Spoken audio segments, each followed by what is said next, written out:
guys, so today's video is a monochrome video. I am doing a color wheel series and this is number 1 of 5 parts. This series is going to teach you about the color wheel and how you can implement it with makeup.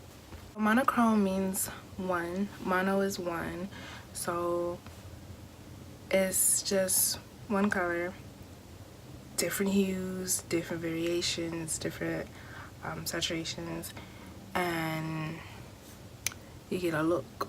I can trust myself, I believe.